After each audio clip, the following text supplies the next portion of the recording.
Bonjour les amis, j'espère que vous allez bien. On se retrouve aujourd'hui pour une nouvelle vidéo. On va parler encore de la saga Samuel Eto'o, Fecafoot et ministère des Sports Mwele Kombe. Hier, on a tous vu l'altercation qu'il y a eu à la Fecafoot entre le deuxième conseiller du ministre des Sports et le président de la Fecafoot Samuel Eto'o, mais également on a vu l'altercation qu'il y a eu entre Samuel Eto'o et même le sélectionneur de l'équipe nationale. Et donc, après cette altercation-là, on a tous vu comment, lorsque le coach, le sélectionneur a décidé de sortir, Samuel Eto'o lui a dit: si vous sortez, monsieur, vous ne reviendrez plus ici. Et donc, quand Eto'o l'a dit, on s'est tous demandé, mais il ne reviendra pas que le 8 et le 11, le cas où on a deux matchs contre le KV l'Angola, mais qui va coacher les Lions? Qui sera le coach des Lions ces 2 jours si c'est que Marc Brice n'est plus sélectionneur? Et donc, dans la foulée le soir, il a convoqué son comité exécutif, donc le comité d'urgence exécutif. Et qu'est-ce qui sort de là?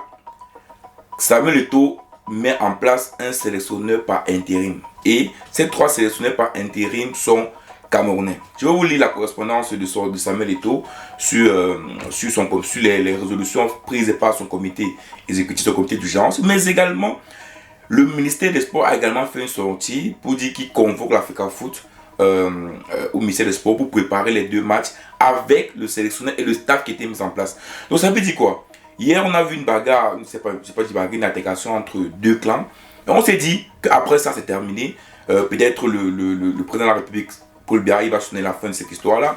Il va dire, voilà, il va prendre son camp parce qu'il faut le dire clairement ici. Même le président de la République, Paul Biya, ne veut pas prendre un camp. C'est pour cela que depuis que ça se passe, il n'a pas pris une résolution claire. C'est parce que lui-même, en fait, il ne veut pas prendre un camp. Donc, vous comprenez qu'ici, là, au sommet de l'État, il y a 2 clans. Il y a un clan qui avait Samuel Eto'o et un clan qui avait le ministère des Sports. Sinon, depuis, cette affaire devait être finie depuis. Donc, le fait que nous tous on disait que cette altercation là-bas a amené l'État à sonner la fin, on voit encore 2 sorties qui montrent que le problème continue. Et du coup, on se demande quel sera le staff des Lions indoptables contre le Cap-Vert et contre l'Angola. Je vais vous lire rapidement, très rapidement, ce que le comité du genre de la Fecafoot a conclu après le comité d'urgence. Il dit cela, bon, je ne vais pas trop tout lire. Hein. L'an 2024 et le 28 mai, c'est une visioconférence, une session du comité d'urgence de la Fédération camerounaise de football sur convocation de son président, M. Eto'o Fils. Ici, les noms des personnes qui ont participé, premier vice-président, deuxième, ainsi de suite. Ensuite, il dit, un seul point était inscrit à l'ordre du jour, les mesures à prendre au regard du comportement inapproprié de l'entraîneur sélectionneur national et des assistants suite à la convocation qui leur a été adressée en date du 24 mai 2024. Le quorum était atteint, donc il y avait assez de monde. Bon, je passe vite pour ne pas trop perdre à l'intérieur. Au terme des échanges concernant le point inscrit à l'ordre du jour, le comité d'urgence considérant, ils mettent tous les points ici qui font à ce que voilà, ils ont décidé de pouvoir changer le sélectionneur, bon, ou bien mettre le sélectionneur par intérim, mais je vais à la fin directement pour que vous puissiez voir la fin directement. Donc il dit, à la fin il précise quoi? À la fin c'est un document de 3 pages. À la 3e page, le comité d'urgence à l'unanimité de ses membres a pris les résolutions suivantes. Résolution numéro 1, le comité d'urgence à l'unanimité de ses membres et sur proposition du président de la Fecafoot décide de la modification de l'encadrement technique de la sélection nationale masculine A du Cameroun, les Lions indoptables, ainsi qu'il suit. Entraîneur sélectionneur par intérim, M. Dougou Pilé Martin.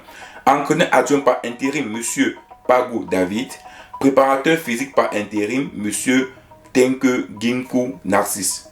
Résolution numéro 2. Le comité d'urgence à l'unanimité de ses membres donne quitus au président de la Fecafoot de communiquer en extrême urgence la liste des membres désignés par intérim de la structure d'encadrement au MINSEP et à la FIFA. C'est très important, et à la FIFA de procéder à la conformisation des actes de prise de fonction des personnes désignées. À la FIFA, vous savez, la FIFA ne reconnaît que le staff technique qui est donné par la Fecafoot. La FIFA ne traite qu'avec les associations sportives de football des pays. La FIFA ne traite pas avec les pays ou avec les ministères des sports parce qu'ils sont apolitiques. Donc ça veut dire quoi? Si Samuel Eto'o envoie à la FIFA le staff des Lions indoptables, cela signifie que c'est ce staff-là qui doit organiser les matchs du Cameroun le 8 et le 11, mais qui doit être à la tête de l'équipe nationale du Cameroun le 8 et le 11. Donc ici, clairement, Eto'o a je peux dire un peu, bon, pas totalement, mais je peux dire qu'il a, parce qu'il n'a pas réellement recruté Marc Brice, mais il a viré Marc Brice. Donc, Oudi l'a dit, il met un coup par intérim pour ce qui va se passer des 2 matchs, mais pour lui, Marc Brice n'est pas là. Et quand il prend des décisions, souvent, c'est une décision très ferme. Et lui, franchement, pour ceux qui le connaissent un peu, c'est quelqu'un de très ferme. Mais je vous lis aussi la sortie du ministère des Sports. Parce qu'il y a un communiqué de presse également du ministère des Sports qui est sorti, toujours hier, qui dit quoi? Je vous lis ça. Le ministre des Sports et de l'Éducation physique préside le mercredi 29 mai 2024 à partir de 14 h, donc aujourd'hui, dans la salle de conférence du ministère des Sports et de l'Éducation physique, une importante réunion préparatoire aux 2 rencontres internationales qui opposeront les Lions indomptables aux sélections nationales du Cap-Vert et de l'Angola, respectivement le 8 et 11 juin 2024 à Yaoundé et à Luanda. Comme cela est de tradition, cette réunion à laquelle sont conviés la Fédération camerounaise de football et les administrations partenaires habituellement impliquées aura pour objet le point des préparatifs au plan technique, sportif, logistique, administratif et consulaire relatif à l'organisation des 2 rencontres susmentionnées. Ça veut dire quoi? Ça veut dire ça que le ministre des Sports, le ministère des Sports reste la tutelle de la FECAFOOT. Ça, il ne faut pas l'oublier. Ça veut dire que c'est son patron, à vous dire. Mais la FECAFOOT est l'association sport et l'association ou bien l'association de foot qui est reconnue dans les instances internationales. Ça veut dire quoi? La FIFA ne reconnaît que la FECAFOOT. Mais la FECAFOOT, lui, est sous tutelle du ministère des Sports et même avec une convention, pour le dire ici. Et même, quand d'autres fédérations, par exemple, ne dépendent pas financièrement du ministère ou de l'État, au Cameroun, par exemple, la FECAFOOT dépend du ministère. Donc ça veut dire que il y a de l'argent qui doit être versé par le ministère des Finances pour pouvoir jouer les 2 matchs. Vous avez vu tantôt, il y a certains fiches de budget qui sont sortis. Il y a eu on voit les gens voient des milliards et tout le reste. J'ai eu des personnes critiquer même ça. Mais dans tous les cas, le ministère des Finances doit, et le ministère des Finances doit envoyer à la FECAFOOT via quoi? Via l'aval également du ministère des Sports. Donc, si Eto'o ne se rend pas à cette réunion, et je connais Samuel Eto'o, il va se rendre à cette réunion parce que c'est un monsieur qui n'a pas peur. C'est possible que le ministère des Sports n'alloue pas l'argent qu'il faut à la FECAFOOT pour les 2 rencontres. Et s'il n'alloue pas, il n'y aura pas de match. Le Cameroun risque d'avoir une sanction. Clairement, ici, vous allez comprendre que la FECAFOOT et le ministère des Sports sont liés. Ça veut dire que l'un ne va pas sans l'autre. Ça veut dire la FECAFOOT pour exister avec le ministère des Sports, le ministère des Sports également pour exister parce que oui, il y a d'autres fédérations, hein, mais réellement c'est le football qui est le foot, qui est le sport fêtier au Cameroun. Donc, pour exister, a besoin de la FECAFOOT. Ces deux-là ne s'entendent pas. Mais aujourd'hui, on est dans une impasse où on attend toujours la parole du chef de l'État. On attend toujours la parole du chef de l'État. Mais une chose est certaine, c'est que cette histoire-là risque de très mal finir. Parce que Eto'o se campe ses positions, le ministère des Sports se campe ses positions. Ça finira par quoi? Soit le chef d'État prend une décision, soit la FIFA. Sans soit le Cameroun, comité de normalisation, et on n'en parle plus. Et on n'en parle plus. Mais je vous dis tantôt que dans ça, les gens qui seront perdants, c'est qui? Non seulement c'est les Camerounais, mais c'est également les footballeurs. Parce que dans tout ça qu'on parle, est-ce que depuis on parle des footballeurs?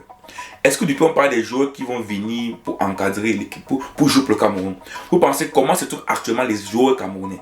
Les gens qui évoluent à l'extérieur. C'est vrai qu'après maintenant, voilà, il faut se dire, les championnats sont finis dans beaucoup de pays, en Europe beaucoup pour la plupart. Mais comment est-ce que ces joueurs-là viendront? Ils sont complètement perdus. Ils vont suivre qui? Le ministère des Sports, Samuel Eto'o. Vous voyez que ça va me créer même un désaccord ou même des unions à l'intérieur de l'équipe nationale du Cameroun. Parce qu'il y a des joueurs qui prendront le camp peut-être du ministère du Sport, peut-être comme Onana, et des joueurs qui prendront le camp de Samuel Eto'o, peut-être comme les Abaka Vincent, ou je sais pas. Donc, vous voyez ici là que clairement dans une impasse qui risque d'être dangereux pour le Cameroun. Et c'est parce qu'on n'a pas une personne qui est capable de sortir pour mettre fin à cela. Voilà les amis, la situation au Cameroun. Non, parce que tout c'est que l'intégration devait faire, quand on devait trouver une solution. Voilà, l'intégration qu'il y a eu hier, que le président, je ne sais pas où, le président devait trouver une solution pour arrêter ça.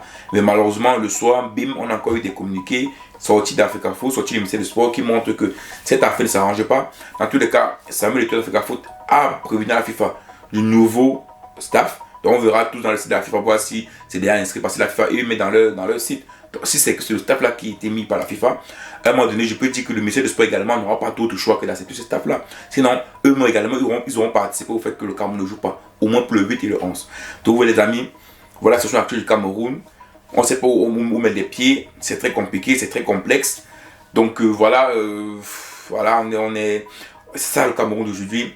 Je pense que les mauvais jours encore risquent de venir demain. Ça c'est juste les débuts, c'est les préambules de ce qui va se passer demain. Parce qu'il y aura beaucoup de mauvais jours au Cameroun. Parce que, faut pas se mentir, il y a trop de problèmes au Cameroun. Trop de problèmes. Et les Camerounais ont intérêt à prendre leur droit, à prendre leurs responsabilités pour eux-mêmes que de l'ordre. Et cela passe par le vote. Ciao.